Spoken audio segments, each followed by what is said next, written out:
Wow, I'm absolutely buzzing with excitement and energy all the way through my DNA and all the way through my soul. Today has just been incredible. It's been moving, it's been groundbreaking, it's been different. It's been different because of this person, one of the guys behind today's event, which really is a starting point for making and changing history. Today we're at the TEDx Leicester, the first ever TEDx Leicester from Leicester Prison. It's been moving, as you can hear in my voice. I've been touched by the speakers today and by this guy who is, you know, really just knocking fear on its head and making things happen and not afraid to stand alone and say, this is what we're about. And, you know, before I even keep babbling and keep talking, I will let him introduce himself. So over to you, if you can just tell our audience. Okay, I'm Phil Novice and I'm the Governor of HMP Leicester. And on that note, gosh, where did today come from? Where? Because today you've just flipped everything around completely on its head and you've just stamped the ground with and said that we're here, watch us, because we're deal makers, we're moving forward. So, and one of the things I absolutely loved about your talk was the analogy of the crocodile. So can you tell us a little bit? So the analogy of the crocodile and the plover is showing that there's a symbiotic relationship between the two.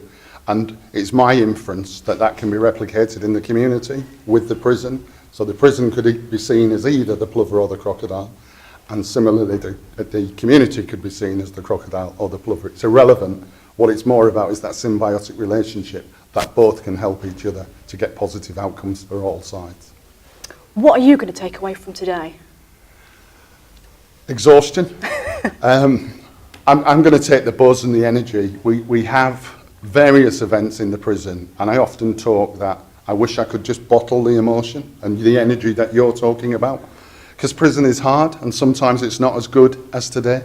And when it's like that, you almost want to sprinkle whatever was happening, that gold dust today, and say to the guys, do you remember how good this was? I'm going to take from it some fascinating talks, some incredible talks, the performances from my men, and of course from Michael, who's just blown everybody away.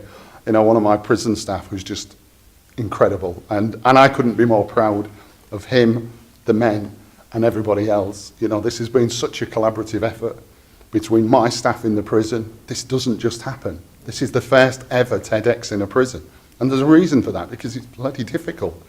And so my incredible team have brought this together, sorting the men out, the team in the community led by Siddy. You know, it's just an incredible thing. And in many ways, is almost a macro of what I'm trying to achieve with the prison and the community. We've done that with this TEDx event by using the prison and a small part of the community to collaborate to bring this event together. It's just been amazing. It's been incredible. So what would you say to people who want to get involved next year, to future sponsors, to people who maybe want to get on board, and people who've been a bit doubtful, because let's face it, some people really believe they're in prison, they deserve to be there, let's lock the door and just forget about them.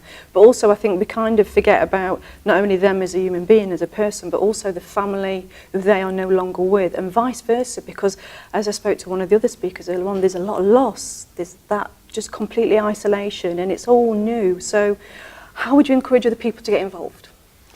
I think primarily we want them to look at the videos, to see the energy, the power, listen to CJ as an ex-offender who can tell you absolutely how it is, to listen to my men who can also say that the powerful letter that one of my guys read out at the end from somebody who's now been released, you know, that was such a touching letter, thanking both the prison for what we'd done to support him, but also others, and the legacy that guy had left for the other prisoners in here now, because they could learn from him and realise that there was opportunities for them.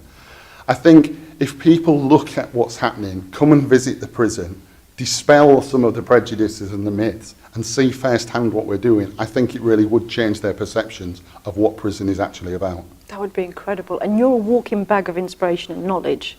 So who inspires you? In a prison sense, I think lots of people, and I think all my team would probably say the same, that throughout our careers, we've picked up bits from various leaders. I'm not sure there's any one particular person.